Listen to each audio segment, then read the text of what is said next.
തിരുവനന്തപുരം നെയ്യാറ്റിൻകരയിലുള്ള പെരുങ്കടവിള ബലഭദ്രകാളി ക്ഷേത്രത്തിലെത്തിയാൽ ഇനി തലയെടുപ്പുള്ള ഒരു ഗജരാജനെ കാണാം. വെറും ഗജരാജനല്ല, പാപ്പാനും കൂച്ചുവിലങ്ങുമില്ലാത്ത ഇടയാത്ത ഒരാന. ഇത്രയും മിടുക്കുള്ള ആന ഏതാണെന്നല്ലേ? ദാ ഇതൊന്ന് കണ്ടു നോക്കാം. പേര് ദേവിദാസൻ. കൂച്ചുവിലങ്ങില്ല, പാപ്പാനുമില്ല. ഭക്തർക്ക് പേടി കൂടാതെ തൊട്ടൊരുമി നിന്ന് സെൽഫിയും എടുക്കാം. ഇനി ആന ഇടയുമോ എന്നാണ് പേടിയെങ്കിൽ അത് വേണ്ടേ വേണ്ട. ഈ ആന ഇടയില്ല.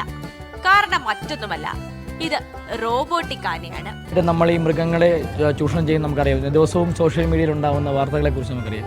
അപ്പോൾ ആ ഒരു അവസ്ഥ മാറ്റി നിർത്താൻ വേണ്ടിയാണ് നമ്മളിപ്പോൾ പെറ്റ എന്ന് പറയുന്ന സംഘടനയുമായിട്ട് ചേർന്നുകൊണ്ട് നമ്മളിവിടെ റോബോട്ടിക് ആനയെ കൊണ്ടുവന്നത്. People four ethical treatment of animal non profit organisation എന്ന മൃഗസ്നേഹി സംഘടനയാണ് ആനയുടെ അതേ വലിപ്പമുള്ള റോബോട്ടിക് ആനയെ ക്ഷേത്രത്തിന് നൽകിയത്.